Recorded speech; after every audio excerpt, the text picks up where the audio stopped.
स्वागत है आपका आपके अपने चैनल में। बंधुओं, मैं कुछ कहानियों के माध्यम से प्रेरणादायक जो आपको जो है आगे बढ़ने के लिए प्रेरित करेंगी कि लोक सेवा से प्रसिद्धि किस प्रकार होती है।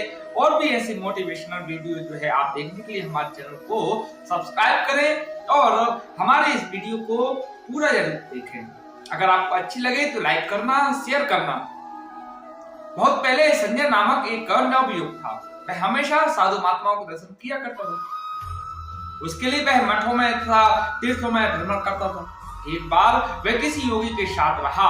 उसकी सेवा से प्रसन्न होकर योगी ने कहा, हे वत्स, यदि तुम्हारी कोई इच्छा हो तो मुझे बताओ, मैं पूरी कर सकता हूँ। संजय ने कहा, महाराज, मैं योग का रहस्य जानना चाहता हूँ। इस चमत्कार से ख्याति प्राप्त करना चाहता हूँ। योगी ने उसे योगाभ्यास कराया। उससे संजय ने अपने में विचित्र शक्ति का अनुभव किया। कुछ समय बाद संजय अकेला घूमने निकला। अब मार्ग में उसने देखा कि कुछ शिकारी लोहे के पिंजरे में सिंह को डालकर ले जा रहे। संजय ने अपना योग बल दिखाने के लिए मंत्र पाठ किया। मंत्र पढ़ने के साथ ही भयंकर सिंह पिंजरे से निकला। सिंह ने निकलकर शिकारी को मारा। अन्य शिकारियों ने पुनः सिंह को पकड़ लिया। इस प्रकार उसे देखकर संजय ने हंसते हुए कहा, क्या फिर सिंह को भगा दूं? शिकारी संजय को जादूगर जानकर मारने दौड़ा। संजय बेहोश होकर पृथ्वी पर गिर पड़ा। वह किसी तरह आगे बढ़ा। एक पर्वतीय गांव में उसने देखा कि लोग पहाड़ों की अधिकता से खेती करने में असमर्थ हैं। यदि मैं पर्वतों को हटा दूं तो लोग मेरा सत्कार करेंगे। उसने मंत्र पाठ किया। धीरे धीरे पर्वत निकल आरंभ हो गए। अब गांव के घर नष्ट होने लगे। लोग संजय की शरण में गए। संजय पर्वतों को चलाना तो जानता था, किंतु उन्हें रोक नहीं सकता था, इसलिए वह उनका उद्धार न कर सकता। लोग संजय को मारने लगे। संजय किसी तरह भाग छूटा और मछुआरों के गांव में पहुंच गया, जहां मछलियों का अभाव था। संजय ने मछुआरों को बुलाकर कहा, आज मैं योग का चमत्कार दिखाता हूं, आप लोग ठहरिए। उसने मंत्र बल से जो तालाब में मछलियां भर दी। मछुआरों ने जाल बांध दिए और घर घर लोग जो है मछलियों को बांधने लगे। घर घर जो है मछलियां पकने लगी। संजय की महिमा सर्वत्र फैल गई।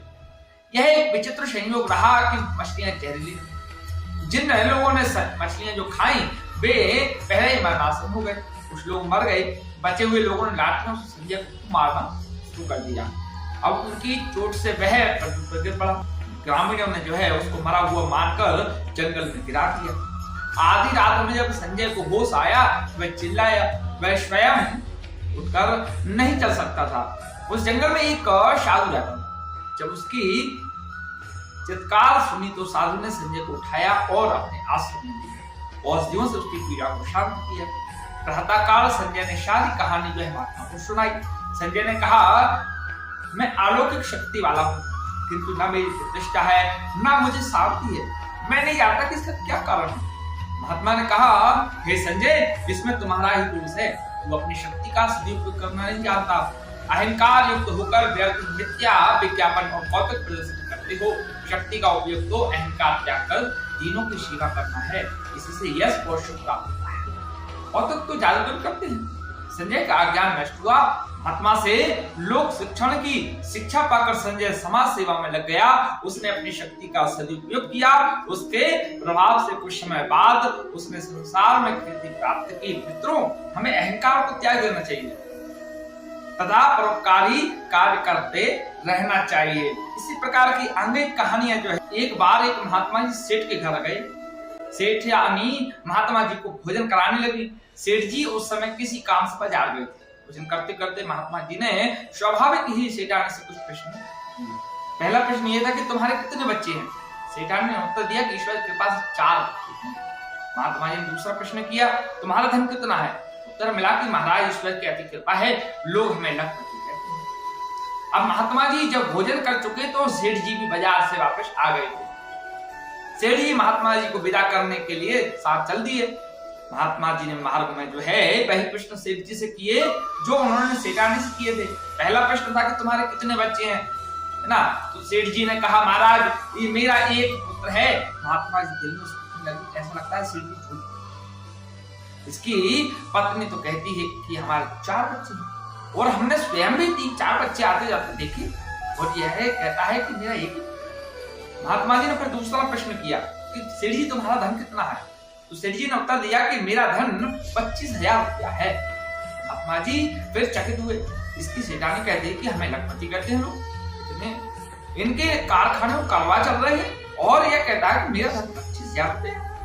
फिर महात्मा जी ने तीसरा प्रश्न किया, सेठ जी तुम्हारी आयु कितनी है? तो सेठ जी ने कहा, महाराज मेरी आयु 40 वर्ष की है। महात्मा जी यह उत्तर सुनकर हैरान हुए। सफेद इसके बाल है, देखने में यह 70-75 वर्ष का लगता है, वृद्ध प्रतीत होता है, और यह अपनी आयु 40 वर्ष बताता। सोचने लगे कि सेठ अपने बच्चों और धन को छुपाए, परंतु आयु को कैसे छुपा सकता है।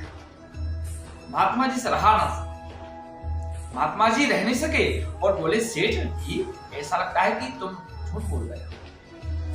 तो सेठ जी ने हाथ जोड़कर विनय की, महाराज झूठ बोलना तो ऐसे ही पाप है, और विशेषकर संतों के साथ झूठ बोलना और भी बड़ा पाप है। आपका पहला प्रश्न मेरे बच्चों के विषय में था। वस्तुतः मेरे 4 पुत्र हैं, किंतु मेरा आज्ञाकारी पुत्र एक ही है। भक्ति भाव पूजा पाठ में लगा हुआ है। मैं उसी एक को ही अपना पुत्र मानता हूँ। जो मेरी आज्ञा में नहीं रहते हैं, कुशल के साथ रहते हैं, वे मेरे पुत्र कैसे?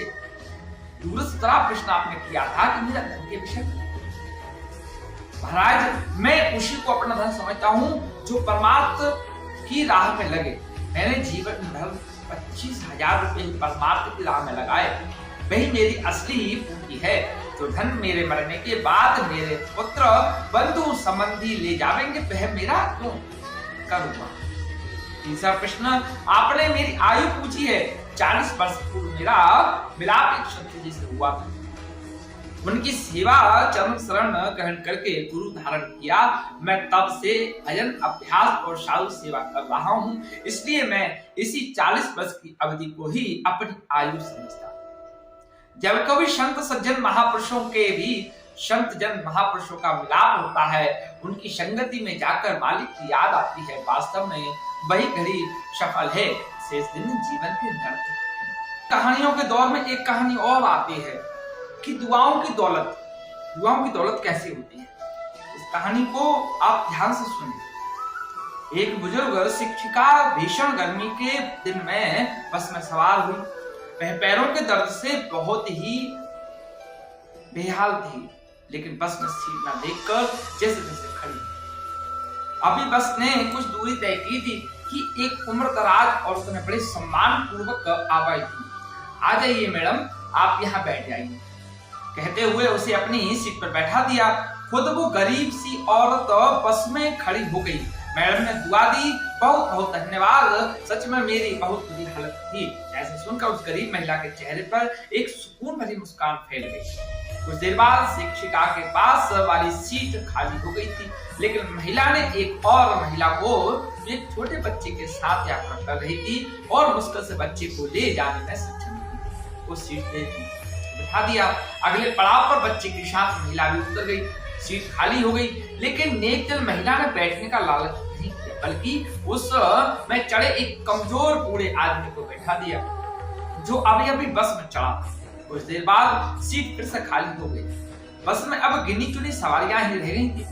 अब उस अध्यापिका जो टीचर थी ना, उसने महिला को अपने पास बिठाया और पूछा, सीट कितनी बार खाली, लेकिन आप लोगों को बैठाते नहीं, खुद नहीं बैठी, क्या बात है?